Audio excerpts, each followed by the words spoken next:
할렐루야. 오늘 드릴 설교의 제목은 어떤 예배를 드리고 있습니까? 입니다. 본문은 로마서 1장 23절로 25절의 말씀입니다. 썩어지지 아니하는 하나님의 영광을 썩어질 사람과 새와 짐승과 기어다니는 동물 모양의 우상으로 바꾸었느니라. 그러므로 하나님께서 그들을 마음의 정욕대로 더러움에 내버려 두사 그들의 몸을 서로 욕되게 하게 하셨으니 이는 그들이 하나님의 진리를 거짓 것으로 바꾸어 피조물을 조물주보다 더 경배하고 섬김이라. 주는 곧 영원히 찬송할 이시로다. 아멘.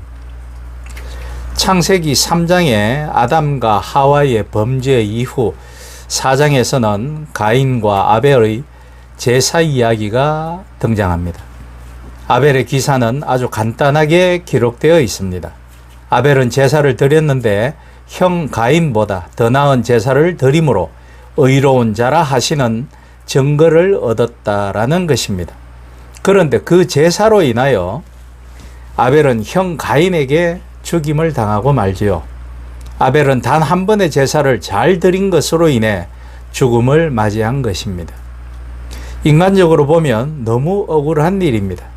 아벨은 하나님이 기뻐하시는 예배를 한 번 드린 일 외에 다른 언급은 일체 없습니다. 그런데 성경은 아벨에 대한 평가를 아주 높게 하고 있습니다. 그것은 히브리서 11장에 믿음의 인물을 소개하면서 제일 먼저 아벨이 드린 예배를 소개하고 있기 때문입니다. 그가 드린 단 한 번의 예배로 그는 놀라운 축복을 받은 것입니다. 비록 그에 대한 다른 행적들은 없지만 지금도 그가 드린 믿음의 예배는 구약을 지나 신약의 시대를 살아가며 예배를 드리는 우리에게 예배의 본질에 대한 모범이 되고 있는 것입니다. 목숨을 바치는 예배. 아벨의 제사에서 성경은 그가 어떤 방법으로 어디서 언제 제사를 드렸는가에 대해서는 전혀 언급이 없습니다. 다만 자기에게 있는 예물을 믿음으로 정성껏 드린 것밖에 없습니다. 믿음은 마음으로 받아들이나 행동, 즉 삶으로 표현되어지는 것입니다. 하나님은 아벨이 마음의 중심으로 드리는 제사를 보시고 아벨의 제사가 예배의 정신에 합당하다고 인정하신 것입니다.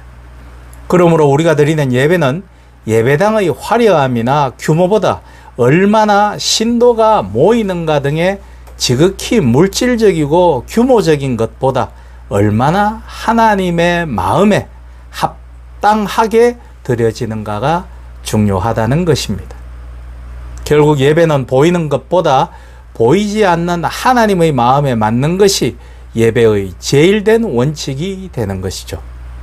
하나님의 마음에 들려면 인간적인 셈법과 방법을 따르지 말고 하나님이 제시하신 명령과 규례대로 순종하면 되는 것입니다. 하나님은 제사를 통하여 제물을 죽이는 것을 즐기는 야만적인 신이 아니라 이런 제사법 등을 실천하면서 믿는 자, 곧 자신을 먼저 제사 앞에 죽여 하나님과의 피로 맺은 언약을 생각하라는 그것에 목적이 있는 것이었습니다. 그것이 아벨이 드린 목숨을 바친 제사인 것이죠. 그것과 맥이 통한다라는 말씀인 것이죠. 예배에서 중요한 것은 이것이 하나님이 좋아하시는 방식인가 아니면 인간이 좋아하는 방식인가를 우리는 곰곰이 살펴보아야 한다라는 것입니다. 결국 예배는 나를 말씀 앞에서 굴복시키고 죽이는 것입니다. 그것이 제물이 되어 하나님의 일에 헌신하면 세상에서 가장 멋있는 삶을 사는 것이 되겠죠. 예배에서 가장 중요한 것은 마음 자세입니다. 이것을 늘 예배할 때 점검해야 합니다. 하나님은 우리를 보실 때 형식과 방법도 보지만 마음을 더 보실 것이기 때문입니다. 예배는 여기에 초점을 두어야 합니다. 예배에서 가장 중요한 마음은 순수함이요 경건함입니다. 예배가 하나님 이외에 다른 것에 목적을 두고 예배를 드린다면 그것은 경건함이 훼손되고 상실된 것입니다. 그것은 예배 자체를 부인하는 결과가 되는 것입니다. 이것이 정리가 되지 않으면 그 다음 예배 방법은 큰 의미가 없습니다. 왜냐하면 방법은 언제나 마음을 드러내는 것이기 때문이죠. 방향이 잘못되면 그 길은 의미 없는 방황이 되는 법입니다. 이것이 하나님이 말씀하시는 중심을 보신다라는 뜻인 것입니다. 오직 하나님 한 분을 높이는 것 이외에 다른 목적이 있다면 그것은 가인의 예배가 됩니다. 예배는 오늘 나의 신앙을 점검하는 바로미터입니다. 예배하는 것만큼이나 더 중요한 것은 어떤 마음으로 예배 드리느냐입니다. 우리 모두 예배 중에 조심해야 할 점은 예배의 목적이 하나님에서 나로 바뀌는 것입니다.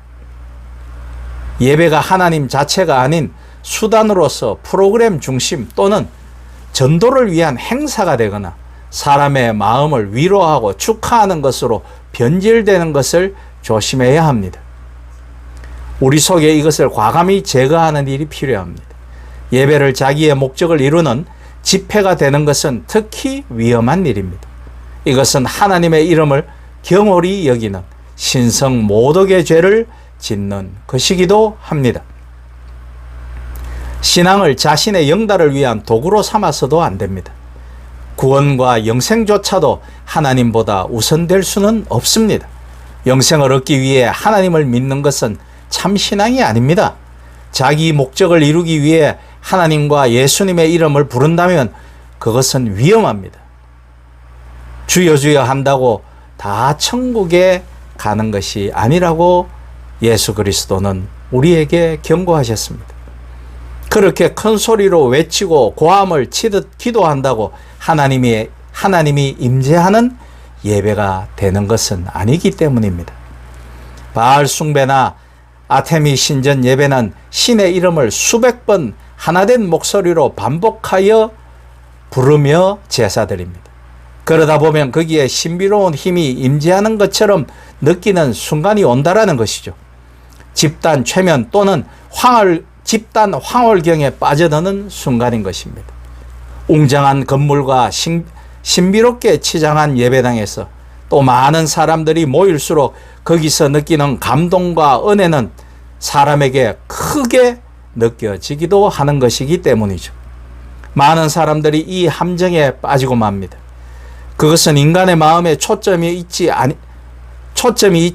하나님의 말씀에 있는 것이 아닌 것이기 때문입니다. 영이신 하나님을 세상의 것들로 느끼게 하려는 시도는 오히려 하나님을 욕되게 만들 수 있는 것입니다. 대부분 사람들은 이것을 눈치채지 못한다는 데 문제가 있습니다. 예배가 쇼가 되는 지점입니다. 생각해 보십시다. 우리가 예배하는 하나님이 작고 초라한 예배당에는 임재하지 않으시고 수천 명이 모이는 큰 예배당에만 임재하신다면 내가 믿는 그 하나님은 우주를 만드신 하나님이 아닐 수 있습니다. 중세의 화려하고 거대한 성당은 그렇다면 왜 망한 것입니까? 그런데도 아직 한국 교회들은 여전히 덩치와 규모를 키우고자 합니다. 바로 엊그저께 후배 목사로부터 저에게 문의 전화가 왔습니다. 그 이야기를 듣고 기가 막히다 못해 아연 실세가였습니다. 예배당 건축을 위해 신자들에게 교회에서 발행하는 채권을 판다라는 것이었습니다. 그것은 불법입니다. 국가기관 외에 채권을 발행할 수는 없습니다. 이쯤 되면 그 교회는 하나님과 상관없는 목사교이자 인간의 욕망교라고 불러야 옳을 것이라고 생각했습니다. 눈에 보이지 않는 하나님을 증명하기 위해 우리는 세상이 주목하는 규모와 결과를 도구로 하나님의 능력을 느끼거나 증명하려고 시도해서는 안 됩니다. 예배도 이처럼 인간의 노력으로 무엇을 만들고 연출하여 기획해 보려고 하는 것을 조심해야 하는 이유가 여기에 있습니다. 감동과 은혜를 받으려고 감성과 보이는 것에 너무 집중하는 것은 오히려 하나님의 능력과 멀어지게 할 수 있습니다. 최고의 예배는 오직 하나님에게만 집중하는 것입니다. 그리고 조용히 하나님과 나와의 1대1의 대면에 집중하시기 바랍니다. 오직 여호와는 그 성전에 계시니 온 땅은 그 앞에서 잠잠할지니라 하시니 라고 하박국 2장 20절은 말하고 있습니다. 하나님은 바로 거기 당신이 있는 그곳을 성전으로 임재해 계실 것입니다. 여기 우리가 주의해야 할 몇 가지 잘못된 예배 형태가 있습니다. 먼저는 공간 중심의 예배입니다. 공간을 중요시하는 예배는 이방 종교의 특징입니다. 그들은 장소에 큰 방점을 찍습니다. 그리고 신전을 크게 세웁니다. 고대나 중세처럼 건물과 규모를 중시합니다. 마치 웅장함을 자랑하는 파르테논 신전과 에베소의 아테미 신전, 그리고 화려하고 거대한 노틀담 대성당처럼 말입니다. 공간 중심의 예배는 모임과 건물을 중요시합니다. 교회가 예배를 변질시키는 가시적인 신호는 교회가 성전임을 호도하며 공간을 중심으로 크게 모이는 모습입니다. 두 번째, 사람 중심의 예배입니다. 사람의 마음과 평안을 위해 예배가 진행됩니다.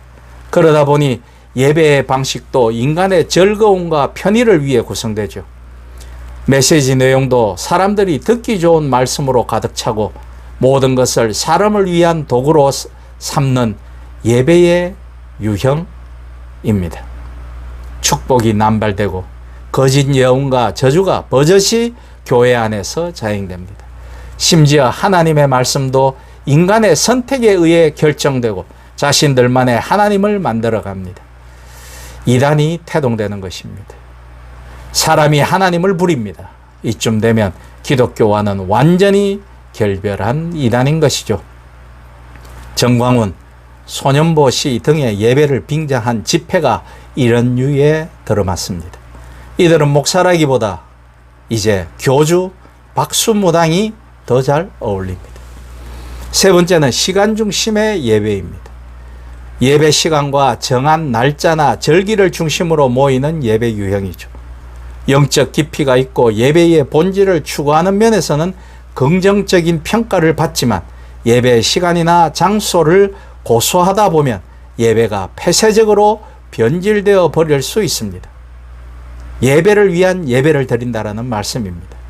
유대인들이 안식일을 사람보다 더 중요시하면서 시간을 강조하는 경우가 여기에 속합니다.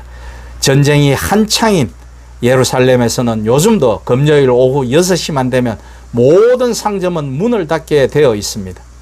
아예 그 시간에 상점 문을 닫지 않으면 회당 종사자들이 고함을 치며 사람들을 엇박지르며 문을 닫을 것을 종용하는 모습을 볼 수 있습니다. 안타깝게도 유대인들이 시간에 머문 것은 그들이 아직 예수 그리스도를 만나지 못했기 때문인 것이겠죠. 그러면 어떤 예배를 드려야 할까요? 그것은 원론적이지만 바로 믿음 중심의 예배를 드려야 하는 것입니다. 영이신 하나님을 믿는 믿음의 관점으로 예배를 이해하는 유형입니다. 장소와 시간을 초월하여 예배 드리며 예배의 핵심은 예수 그리스도에 있습니다.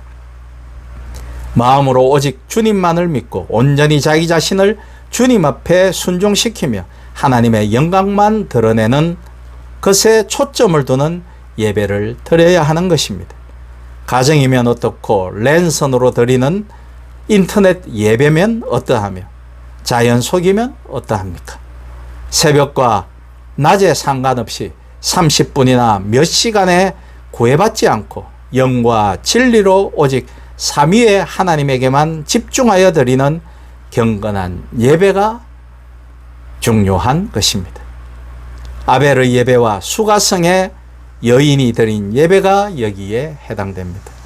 그리고 이것은 요한계시록에 나오는 천상의 예배의 모습이기도 한 것입니다. 예수님 자신이 성전이 되고 또 역사와 시간의 중심이 되는 그리스도 중심의 예배를 의미합니다. 나는 어떤 예배를 매주일과 매일 드리고 있는가를 깊이 생각하고 물음을 던져보시기를 권면드립니다.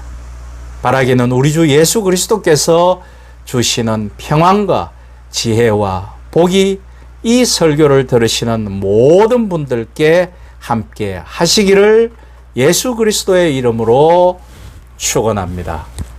아멘.